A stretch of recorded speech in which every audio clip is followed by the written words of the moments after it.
This video is sponsored by Audible.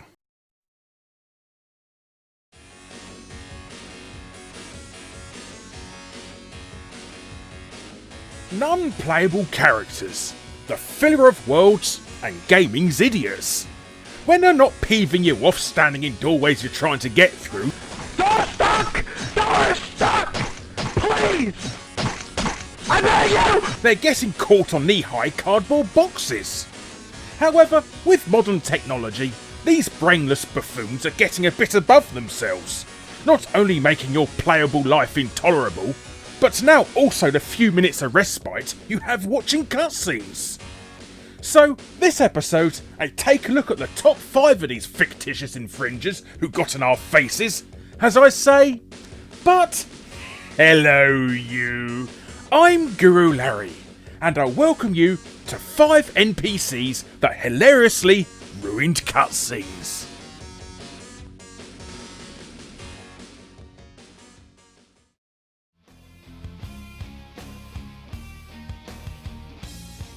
Call of Duty, lousy parents' favourite babysitter of choice for well over a decade.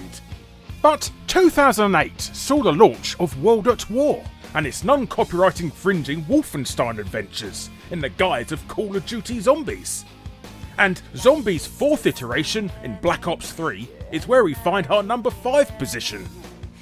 The living impaired must have been quite bitter at how much Activision paid to hire the medic from Team Fortress 2 in this cutscene, as they decide to endlessly attack the poor guy during his most dramatic moment in the game. This wasn't how it was supposed to go. We were supposed to secure the package and be in and out clean. Instead, the whole thing's been one disaster after another. Soul. Your soul. But it can only be done after the moment of death. Just as you saw me do my others. It is the only way.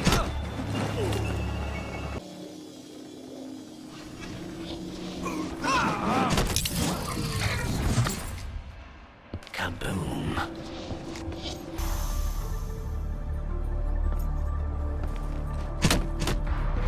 Insta-kill.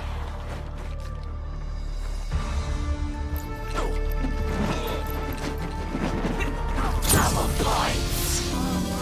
Insta-kill.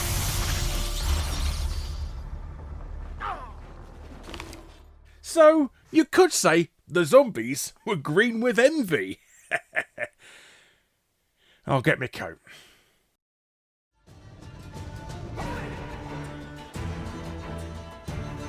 Number 4 position goes to The Witcher 3, the stabby adventures of monster hunter Geralt of Rivia. Frustrated he failed the audition to be in Capcom's franchise of the same name, decides to go on his own escapades, fighting cliché demons and fat people with funny accents. However, it seems one NPC in the game takes his work way too seriously, as the following non-playable person here discovers he's not supposed to be in shot, and rather than slowly back away looking embarrassed, decides to kill himself instead. A very wise man with a gift for healing. Met him some time past. Lives in the Blue Mountains. I shall take her there. Now, that's a real actor for you.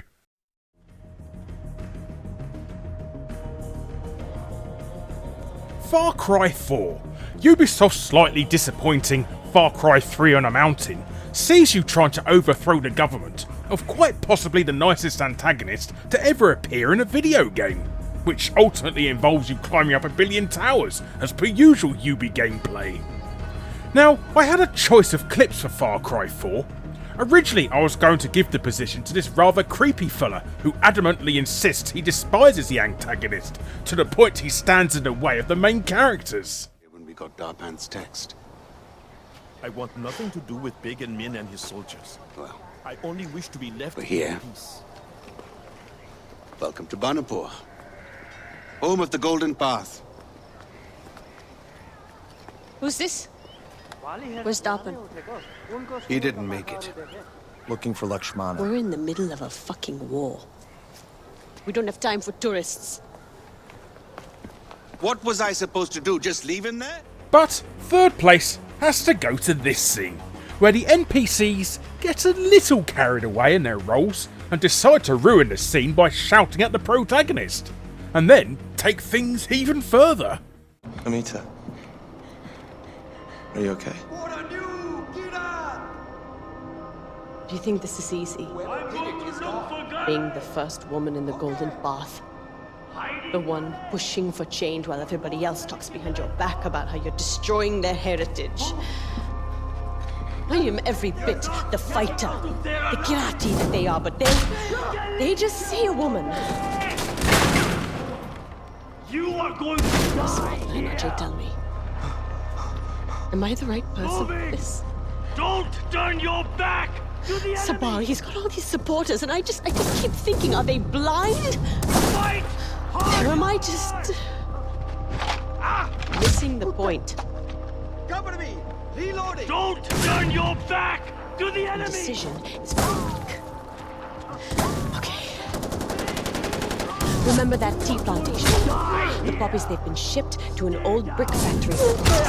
Sabal wants to destroy it. He's so sure of himself. Or go And you want to capture it? Exactly. That's everything we need to plan for the future while he's stuck in the past. I say yes, he says no. But I'm hoping you will be the one to do the right thing. Don't stop until they're dead.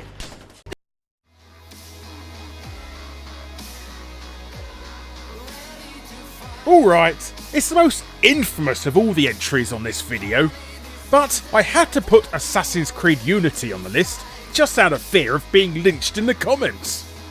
Now, if ACU wasn't notorious enough with everything from hideous faceless monstrosities starring in the game to people getting upset that you could play as a woman in it, our silver position goes to these two rather abrasive fellows, who not only bust into a rather austere scene, but then have the audacity to give the player the evil eye as if he was inconveniencing them.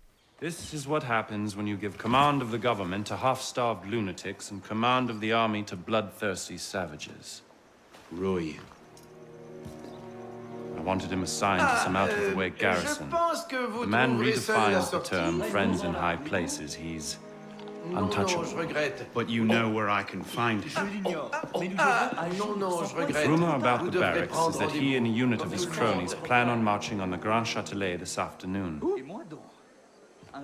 If he were to meet with an accident, few in France would suffer. My career certainly wouldn't. Well, practice your speech making. I know Ubisoft love being as culturally accurate with their Assassin's Creed games, but the stereotype of all the French people being rude is probably taking it a bit too far.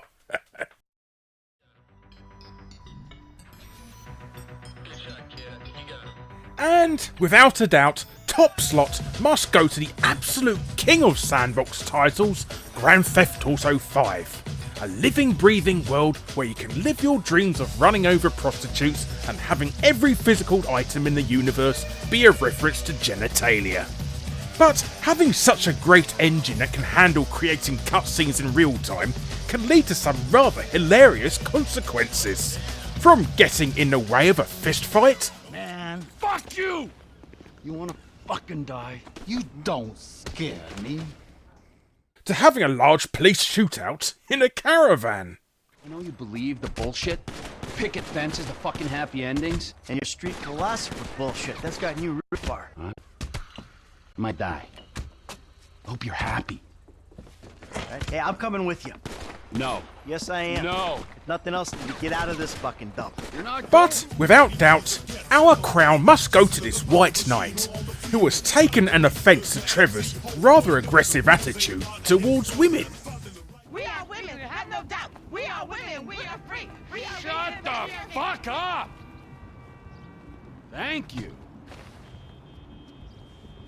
Oh, my N-word, huh? What's up, homie? Oh.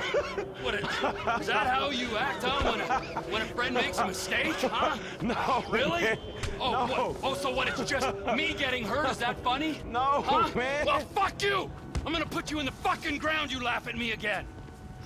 Man, calm down.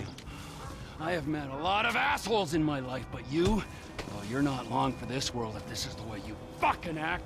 You little jumped up motherfucker! Look, how about this, man? Calm down. It was funny at first, man. I made a mistake. Unfortunately, man, you failed. It was funny, all right?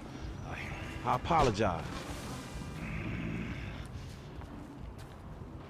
I accept your apology.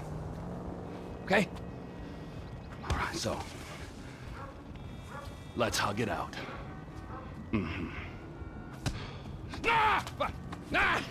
Right? You're So fucking you're funny, gotcha! Oh, fuck, no, I'm not funny. Fucking asshole! Oh, fuck, I had a difficult childhood. Damn, man, you all right? I'm just fucking on edge, you know? Someone else as well. Hey, come on, bro, don't do that. You're pushing your luck, pal. What was that? What? What was that? Nothing. Ah! Asshole! Did I miss out on any other hilarious cutscenes? Let me know in the comments below, and I'll credit you in a follow-up episode. But, see you later!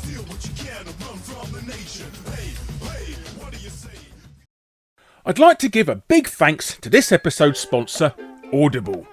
When being asked about audiobooks on entertaining video game history, one piece of earhole ambrosia I can highly recommend is Hey Listen, A Journey Through the Golden Era of Video Games.